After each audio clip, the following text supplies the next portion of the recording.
नमस्ते प्रणाम, कैसे आप सब। मैं आपका छोटा भाई अंदीप अंदाज। आज के वीडियो बहुत ही जबरदस्त होने वाला है। वीडियो पूरा देखें और एंजॉय करें। अच्छा लगा तो लाइक करें, कमेंट करें और MX भोजपुरी को सब्सक्राइब जरूर करें। ठीक है। तो आइए ना दोस्तों, भोजपुरी वीडियो से निकालते हैं रस और बेगर हिलाए हुए स्टार्ट करते हैं बकचोद वाले बाबा की लेक्चर। नहीं बाबा, फिर से खाली बोलना जरा, क्या बोला है? नहीं सर, इस बाबा को जाने दीजिए, भले 2 हंडिल मार लीजिए। अरे पता लगा ये बाबा कहाँ मिलेगा, मुझे भी 2 हंडिल मारना है। अरे चुतिया, तू क्या इस बाबा को 2 हंडिल मारेगा? ये तो खुद ही टाटी में रगड़ रगड़ के काम चलाता है। खाली लोग के भलाई सुबह शाम होखेला, खाली लोग के भलाई सुबह शाम होखेला। अरे ठरकी बाबा, तुम्हें बताने की कोई जरूरत नहीं है। ठीक है।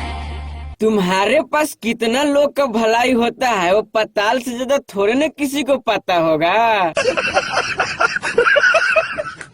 हमारा मोठिया में घोटिया न काम होखेला। अच्छा, हमारा मोठिया में घोटिया न काम होखेला। हमारा मोठिया में घोटिया न काम होखेला। नहीं बेटा, जब तुम्हारे मोठिया में घटिया काम नहीं होता है तो ये लड़की कहाँ से निकल के आ रही है? रोजे रोज जालू गोरी पढ़े कॉलेज में। अच्छा, रोजे रोजे पढ़े जालू कॉलेज में। ठीक है। नहीं बेटा, अगर तुम्हारा बाबूजी कहीं मठ में रहता है तुम उसको बता दो, उसी मठ में पढ़ने जाएगी।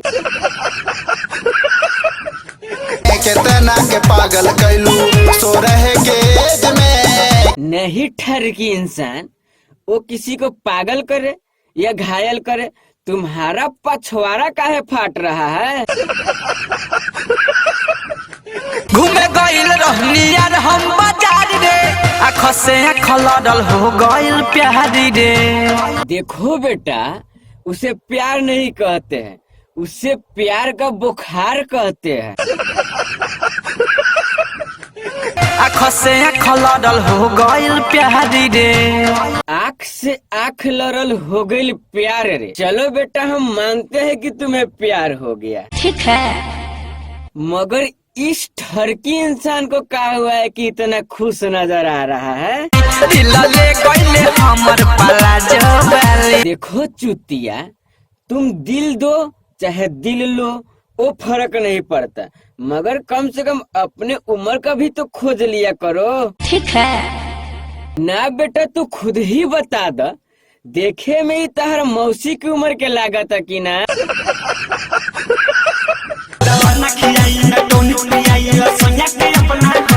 नहीं चंद्रमुखी, तो हम क्या करे, नहीं खिलाती पिलाती है तो? ठीक है।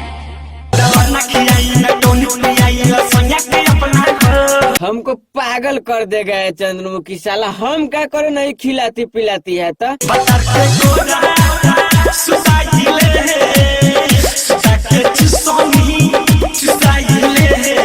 तो ए पारो, गाधा के लमका चुसावल कर ज्यादा फायदा करी। तो आज के लिए इतना ही, मिलेंगे फिर अगले वीडियो में। वीडियो सिर्फ इंटरटेनमेंट के लिए बनाया गया है। वीडियो देखें और एंजॉय करें। अच्छा लगे तो लाइक करें, कमेंट करें और MX भोजपुरी को सब्सक्राइब जरूर करें।